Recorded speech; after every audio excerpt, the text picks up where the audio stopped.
tout le monde, c'est Bartholoméo Patrick. Alors on se retrouve aujourd'hui pour une nouvelle vidéo review figurine. Donc aujourd'hui je vais vous présenter la figurine de Kaimi issue de la collection Hachette. Donc cette figurine c'était le numéro 58 comme vous pouvez le voir ici. Donc qui est sorti la semaine dernière. Donc voilà, dans un instant je vais vous présenter le fascicule que vous voyez actuellement. Et ensuite je vous présenterai la figurine que voici, qui est un peu petite, mais bon, on en reparlera dans un instant. Donc voilà, c'est parti pour la review figurine de Kaimi issue de la collection Hachette. Donc tout de suite, place au fascicule tout simplement. Allez, c'est parti. Donc voilà le fascicule, comment il se présente. Donc comme d'habitude, la collection officielle One Piece. Donc Kaimi la sirène. Donc là, on a une photo du personnage et qui reprend la photo de la figurine. Donc là nous avons le logo de la Toei Animation. Donc là nous avons le numéro 58, voilà. Donc dans ce numéro, la figurine de Kaimi plus un poster New World et le logo de Hachette pour dire que ça fait partie de sa collection. Donc ça c'était pour la page de présentation du fascicule. Donc on enchaîne. Donc sommaire numéro 58, donc là on a aussi le logo One Piece. Donc la figurine Kaimi, le poster Sabondi Paradise et le personnage Kaimi. Donc là on a tous ceux qui ont élaboré le fascicule et qui travaillent pour Hachette. Voilà, et là comme d'habitude nous avons les Mugiwara. Alors, la figurine Kaimi. La belle et ingénue Kaimi est une sirène tête en l'air au cœur d'or. Sa nageoire puissante en fait une nageuse très rapide. Comme Zoro, elle a les cheveux verts. Le sourire de Kaimi est à l'image de sa bonne humeur. Alors ils l'ont écrit, ah oui, alors petite précision, ils l'ont écrit Kaimi. Donc Kaimi, c'est dans cette version écrite, c'est le nom en anglais. En français, ça a été francisé en Kaimi, donc C-A-M-I-E. Donc voilà, c'était juste la petite précision. Enfin bref, c'est pas important, on sait, de toute façon on connaît le personnage.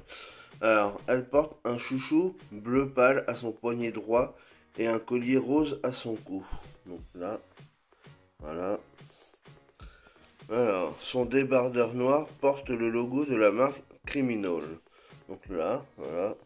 Donc il y a juste le C et le R, mais on sait très bien que c'est Criminal. Hein. La marque de Papag, pardon, son étoile de mer. Ses écailles roses mettent en valeur sa belle queue de sirène. Donc là, la fiche d'identité, nom Kaimi, fonction serveuse, âge inconnu, affiliation Café des Sirènes. Alors, âge inconnu, ça me paraît bizarre parce qu'il me semblait qu'elle avait 17 ou 19 ans. Mais bon, à vérifier. Donc, mais il me semblait qu'elle avait cet âge-là. Peut-être 20, peut-être. Mais enfin, elle avait à peu près le même âge que les Mugiwara. Donc, il faudrait que je fasse la recherche, mais je suis pas sûr. Mais il me semblait qu'on le savait. Enfin, bref. Tout ça, surtout après avec les 2 ans. Mais enfin, c'est pas le plus important. Donc voilà, donc là on a tout de suite après le poster. Donc franchement, il est pas mal du tout. Donc là on a Kaimi, forcément. Donc là on a Papag avec son Bob Rasta. Donc qui est le chef d'entreprise de la Criminal Corporation. Donc c'est lui qui est à la tête de cette entreprise et qui veut concurrencer la Daioki entreprise. Enterprise, celle où on voit le petit panda que d'ailleurs où Sanji va souvent aussi acheter ses affaires. Enfin bref, tout ça c'est dans le manga, je pense que vous avez dû le savoir ou peut-être que je vous apprends quelque chose, je ne sais pas. Enfin c'est pas important. Donc là on a Luffy, hein, et là on a les petites sirènes qui travaillent avec Kaimi qui l'accompagne souvent. Donc c'est 5 jumelles, mais alors je ne sais pas leur nom par contre. Mais bon, elles sont pas très importantes pour l'instant. Donc voilà. Donc là, le poster, donc évidemment, c'est sur. D'ailleurs, ils disent Sabondi Paradise. On n'est pas à Sabondi là. Hein. On est plutôt sur l'île des hommes poissons. Hein. On est à Fishman Island. Près du Café des Sirènes, quand ils arrivent, une fois qu'ils ont justement descendu de Sabondi Park. Enfin bref, donc ça correspond pas. Mais c'est pas grave, c'est du UHL, on a l'habitude. Alors, le personnage, Kaimi. Kaimi est une sirène très gentille mais extrêmement tête en l'air. à tel point qu'elle ne cesse de se faire avaler par des monstres marins. Sa naïveté la conduit parfois à se faire capturer par des pirates très peu scrupuleux, mais heureusement son fidèle compagnon et mentor Papag n'est jamais très loin. Donc là, on a Kaimi avec Papag et Octi, qui faisait partie de l'équipage d'Arlong avant. Alors, une petite sirène naïve, une étoile de mer styliste et un bandit repenti. Voici l'équipe du Takoyaki 8 au complet. Alors, Kaimi, la gentille sirène. Sur le chemin de l'archipel Sabandi, où il se rend pour trouver le seul artisan en revêtement capable de préparer le Thousand Sunny pour son voyage vers l'île des hommes-poissons, l'équipage au chapeau de paille rencontre Kaimi qui se trouve dans une situation cocasse. Papag et elle viennent de se faire avaler au moins pour la 20e fois par un monstre marin, mais, grâce à l'intervention de Luffy, ils échappent au pire. Travaillant pour Octi, un ami vendeur de takoyaki, Kaimi veut remercier ses sauveurs en leur offrant un repas. Mais elle constate qu'Octi s'est fait enlever par un marchand d'esclaves. L'équipage du chapeau de paille proposera alors son aide à Kaimi et se battra pour délivrer la sirène lorsqu'elle se retrouvera elle-même mise en vente. Les sirènes sont en effet des esclaves très prisés par les nobles désireux d'enrichir leur collection d'objets entre guillemets rares. Donc voilà, là on a une photo de Kaimi. Donc ça c'était surtout avant les 2 ans.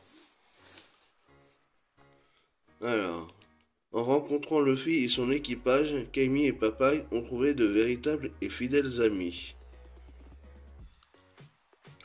Étourdi et candide, Kaimi a la fâcheuse habitude de se faire capturer par des pirates marchands d'esclaves. Comme on peut le voir juste là. Donc ça c'était avant l'ellipse, hein, donc quand ils ont été... elle s'est fait attraper, et donc elle était vendue aux enchères, et donc après ils ont réussi à la sauver, ils ont rencontré Riley et le Seigneur des Ténèbres. Enfin bon, vous connaissez l'histoire, hein. Je ne vais pas vous la raconter. Kaimi à la rescousse. Après la guerre au sommet, nous retrouvons Kaimi sur l'île des Hommes-Poissons. Elle est à présent indépendante et travaille comme serveuse au Mermaid Café. Avec l'aide des petites sirènes quintuplées, elle participe au sauvetage de Luffy, Sanji, Usopp et Chopper, séparés de leurs compagnons par le puissant courant marin qui entoure l'île. Kaimi était censée rejoindre l'équipage du chapeau de paille sur l'archipel Sabandi, mais tête en l'air, elle avait confondu la date du rendez-vous. Mais on peut compter sur elle car bien qu'assez froussarde, elle n'hésite pas une seconde à secourir ses amis. Ainsi, elle volera une gondole royale pour venir en aide à Sanji. Elle aidera également Nami à s'échapper du palais royal et l'accompagnera jusqu'à la forêt sous-marine pour y rencontrer Jinbei qui a un message à transmettre à Luffy. Donc Octi et Papag. Papag est une étoile de mer capable de parler. C'est aussi le fidèle compagnon de Kaimi. Les deux amis se retrouvent souvent dans des situations abracadabrantes, sans cesse capturés par des monstres marins. Hormis cela, Papag est le créateur de la marque de vêtements Criminal et il est devenu un styliste renommé dont Kaimi rêve de suivre la voie. Octi, quant à lui, faisant partie de la bande des pirates sanguinaires d'Arlong, après la défaite de ce dernier, il fut fait prisonnier par la marine, puis s'échappa et partit à l'aventure.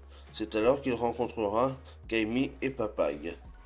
Donc voilà, ça c'était l'affiche du personnage. Et donc dans le prochain numéro qui sortira ce jeudi, on sera le 28 je crois, à peu près. Donc dans le prochain numéro nous aurons Goldie Roger. Voilà, ça sera le numéro 59. Donc voilà la figurine comme elle ressemble, sera.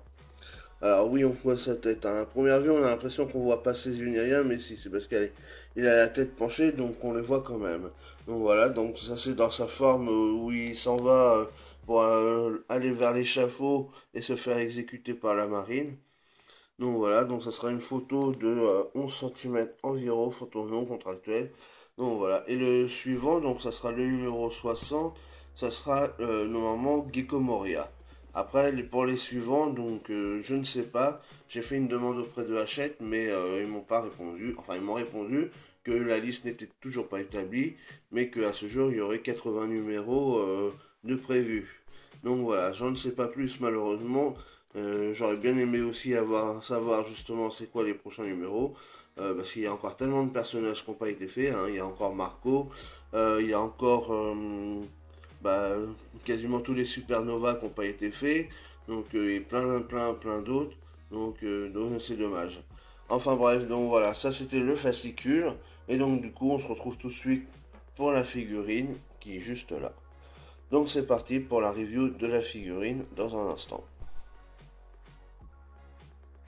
Donc voilà la figurine comment elle se présente. Donc comme vous pouvez le voir, elle est assez petite, hein, mais elle n'est pas dégueulasse en soi, donc ça va. Donc voilà, on va voir ça en détail. Alors moi la semaine dernière, ou il y a 15 jours peut-être, je sais plus, s'il veut bien faire le focus. Donc voilà le visage. La semaine dernière, ou il y a 15 jours, quand j'avais fait la précédente vidéo review sur... je ne sais plus qui c'était la semaine. Je sais plus, enfin, quand c'était le précédent numéro, quand j'avais fait la review en vous montrant la photo, comme là j'ai fait là à l'instant avec Goldie Roger, j'avais dit, ah merde, le visage il était un peu dégueulasse et tout, mais finalement ça va, ça passe, il est pas si dégueulasse que ça. Bon, le seul truc négatif, c'est que juste au-dessus de sa tête, on voit la jointure, hein, donc ça c'est dommage, mais sinon au niveau du visage, il est pas mal fait, hein. Les oreilles, bon, c'est un peu dégueulasse, c'est pas travaillé jusqu'au bout, malheureusement. Mais ça, c'est récurrent à Hachette, hein. On voit il y a des bons trucs, mais il y a quand même quelques points négatifs, hein, comme d'habitude. Voilà, le travail de l'oreille n'est pas fini jusqu'au bout. La main est pas mal, mais ça aurait pu être mieux, hein. On voit qu'il y a 5 doigts, mais c'est pas fignolé, quoi. Il n'y a pas de travail de fond. C'est dommage. Voilà. Le petit son petit bracelet, bon, il est collé à la main, donc du coup ça aurait été bien qu'il soit juste qu'il soit pas collé et qu'on puisse le bouger, mais bon c'est dommage. C'est pareil, il a son collier autour du cou, bah c'est collé, hein, donc voilà. Donc après le t-shirt avec le criminal, donc bon ça c'est pas mal fait, hein. Y a rien à dire.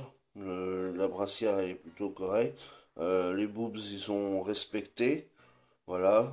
Bon, ça manque d'ombrage hein, aussi au niveau des bras, mais bon, ça c'est pareil, c'est récurrent. Donc là, on voit quand même la jointure aussi au niveau de son bras. Voilà, l'autre main, bah, c'est pareil, hein, il n'y a pas de... On voit les 5 doigts, mais bon, il n'y a rien qui est fait pour travailler tout ça. Dans le dos, bon, voilà, le dos, elle est correcte. La nageoire, bon, c'est pas mal, mais ça manque d'ombrage, ça manque de... Voilà, il manque quand même des petites choses qui font que c'est la différence entre une figurine Hachette et une figurine Bande Presto quand même, hein. Donc voilà, mais là c'est pareil, il n'y a pas de transparence par rapport à la figurine que j'ai derrière moi de Kaimi en figurine 0. La nageoire, elle est transparente, là c'est juste une simple couleur blanche, hein. Donc bon, c'est dommage. Mais sinon, sa queue de sirène est plutôt pas mal, donc il y a un bel effet de relief qui est fait sur la nageoire, donc enfin sur sur la peau d'écaille, hein, donc ça c'est pas mal. Donc la peau en écaille est plutôt bien faite, hein, donc voilà. Non, elle est correcte, mais sans plus, il y a quand même quelques petits détails qui sont dommageables, quoi, et qui pourraient rendre cette figurine un petit peu plus correcte. Alors, par contre, ce que j'ai bien aimé, c'est par rapport au socle, hein, donc que vous voyez là. Donc, du coup, ils sont pas fait chier. Il y a juste, alors, si je vais y arriver, il y a juste à la poser dessus avec sa nageoire. Voilà, il y avait juste à la poser, donc c'est juste assez pratique comme ça. Il y a pas, au moins on est sûr qu'elle tienne, donc c'est pas mal là-dessus. L'idée était pas mal, donc voilà. Donc ça ça évite qu'elle ne bouge ou qu'elle tombe à chaque fois. Donc bon, hein, c'est pas non plus une révolution, mais c'est pas mal l'idée. Donc voilà pour cette review figurine de Kaimi issue de la collection Hachette. Donc comme d'habitude, si vous avez aimé, n'hésitez pas à liker, à partager, à laisser des commentaires, à mettre des pouces bleus, parce que ça fait toujours plaisir d'avoir des petits pouces bleus, ça veut dire que vous appréciez mon travail. Et puis nous on se retrouve comme d'habitude pour de nouvelles aventures One Piece. Donc on verra si... Donc normalement la semaine prochaine il y aura Roger qui va sortir. Donc si j'arrive à l'avoir assez rapidement, bah, je vais essayer. Comme il n'y aura pas de chapitre, donc j'aurai le temps de la faire assez rapidement. Donc ça sera peut-être jeudi ou vendredi prochain. Voilà. Nous on se retrouve pour de prochaines aventures One Piece. Allez, ciao tout le monde.